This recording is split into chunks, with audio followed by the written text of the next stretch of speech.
आपण पाहताय शिंदखेडा माझा टीव्ही न्यूज, जे सत्य तीच बातमी। शिंदखेडा तालुका कृषी कार्यालयाच्या कार्यक्षेत्रात असलेले वीरदेल रोड लगतचे कृषी चिकित्सालय बीज गुणन केंद्राची सफाई करण्याची मागणी साईलीला नगर परिसरातील नागरिकांनी केली आहे। सविस्तर असे की त्या परिसरात 2 दिवसांपूर्वी एका शेळी पालक मुलास अजगर दिसला, त्यामुळे परिसरातील नागरिकांना त्याची भीती आहे।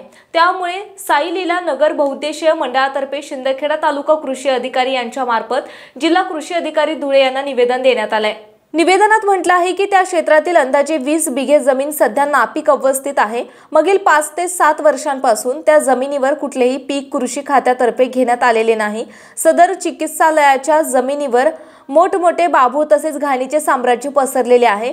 त्या जमिनीला जंगलाचे स्वरूप आलेले आहे, त्यामुळे लगतच्या कॉलनी परिसरात त्या जंगली भागातून मोठमोठे साप, अजगर आणि अन्य जंगली प्राणी येण्याची भीती आहे।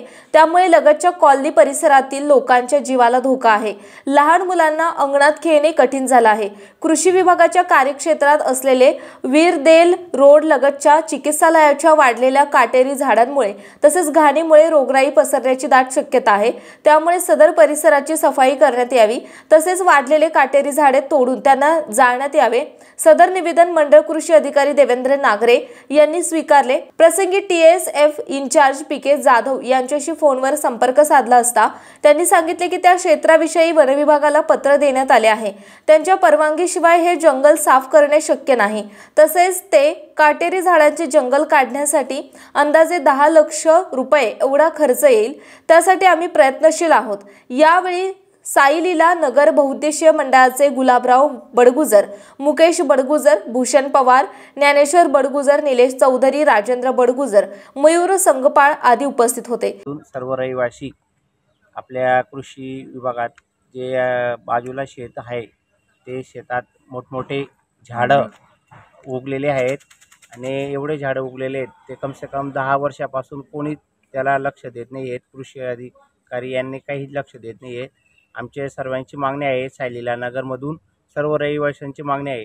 तिथं आता 2 दिवसापूर्वी मोठा अजगर निघाला, तिथं साप, जनावरे सर्व निघतात आणि आमच्या जे लहान मुलं संध्याकाळी खेळतात किंवा दुपारी संध्याकाळी खेळतात, तिकडे रहिवासी मोठमोठे कम से कम 30 ते 40 घरं आहेत, रहिवासी मोठा रहिवासी आहे सायलीला नगर।